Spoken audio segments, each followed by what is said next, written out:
ఉండవు. గతంలో మూసేస్తున్నాం అని చెప్పారు విశాఖ స్టీల్ ప్లాంట్ని. కానీ ఎన్డీఏ ప్రభుత్వం ఏర్పడిన తర్వాత 13,000 కోట్ల రూపాయలు ఆ విశాఖ స్టీల్ ప్లాంట్కి ఇచ్చి ఏకంగా మన ప్రభుత్వం కాపాడింది. అంతేకాదు విశాఖ రైల్వే జోన్ కూడా మనం సాధించుకున్నాం. ఆఖరికి రోడ్డు పైన పడిన గుంటలు కూడా పూడ్చిన ఘనత మన ప్రభుత్వం ఉందని సభాముఖం మీ అందరికీ తెలుపుతున్నా. దేశంలోనే ఏ పార్టీకి లేని బలం మన పార్టీకి ఉంది. కార్యకర్తలే తెలుగుదేశం పార్టీ బలం బలగం. మంచి చేస్తే గుండెల్లో పెట్టుకుని కాపాడుకుంటారు. అదే కానీ ఎవరన్నా చెడు చేస్తే చీల్చి చెండాడతారు. ఒక పద్ధతి ప్రకారం ఈరోజు మనం నామినేటెడ్ పోస్టులని భర్తీ చేసుకుంటున్నాం.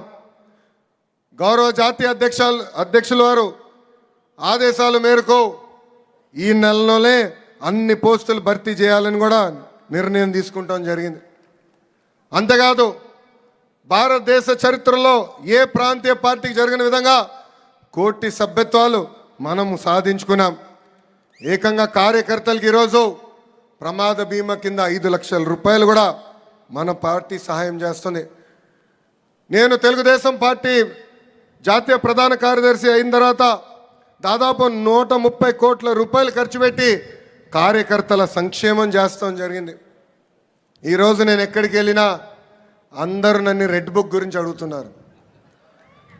అవునా కాదా? రెడ్ బుక్ గురించి అందరు నన్ను అడుగుతున్నారు. రెడ్ బుక్ దాని పని దాన్ని చేసుకుంటే వెళ్తుంది. గతంలో కూడా చెప్పా, చట్టాన్ని ఉల్లంఘించి కార్యకర్తల్ని ప్రజల్ని ఎవరైతే ఇబ్బంది పెట్టారో వాళ్ళని నేను ఎవరిని వదిలిపెట్టామని చెప్తాం జరిగింది. ఆ ప్రక్రియ ప్రారంభమైంది. అంతేగాని ఎవరినో వదిలిపెడతాం